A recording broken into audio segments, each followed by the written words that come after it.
We're back for part 2, and in this video we're going to talk about how to complete that QI form if your project qualifies as QI or quality improvement. If it doesn't, you don't need to watch this video. All right, so let's take a look at this quality improvement form. This again is the one that I got from Dr. Capshaw's email.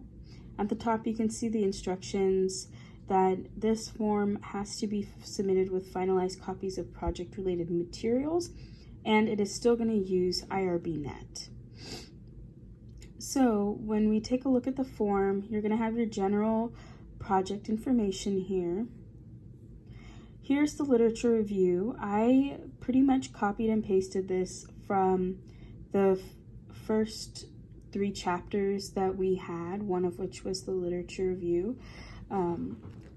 I just copied and pasted it, so it's super long. Here are all the references, also copied and pasted. Then we get to the project site. Most of our projects are going to be conducted at another institution, and then you'll provide the name and a good contact. Here you're gonna basically put your purpose statement, and then you're going to write the goal of the project. These I copied and edited from the original chapters we had created. And then here is where you're going into project implementation. So you want to be nice and detailed, take your time, answer the question fully. You're also going to talk about how you're going to collect and manage the data. This includes things like surveys, if you're going to do interviews, if you're going to manage the data by storing it online, if you're going to collect the data online.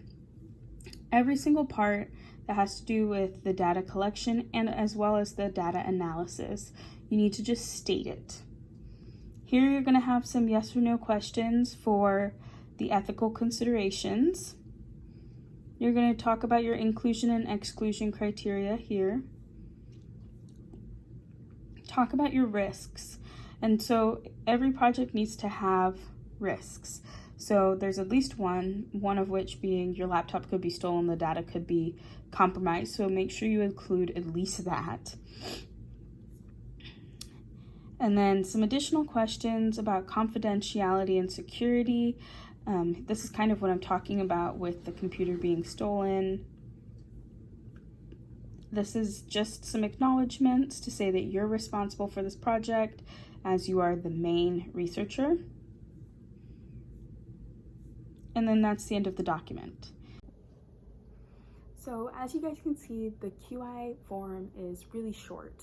It doesn't require a ton, and with every document that you write up for the IRB to explain your procedures, just keep it nice and short and to the point. They want to know literally exactly what you're planning to do. You don't have to make it sound nice, just make it readable so that an 8th grader could read it and know what you're talking about. So keep it simple, keep it direct. All the extra documents that they're talking about that you would need would include things like any emails you're planning to send, any presentations you're planning to give as recruitment. If you have a survey or an interview, what are the questions that are going to be on there? Basically, every external document that you're planning to use during the time, you still need to submit with the QI form.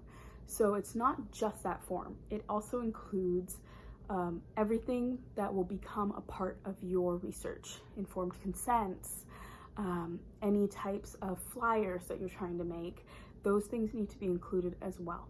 So remember, this form is only for people that are doing truly QI projects. In the next video, we'll go over IRBnet, and then we'll talk also about the main IRB process.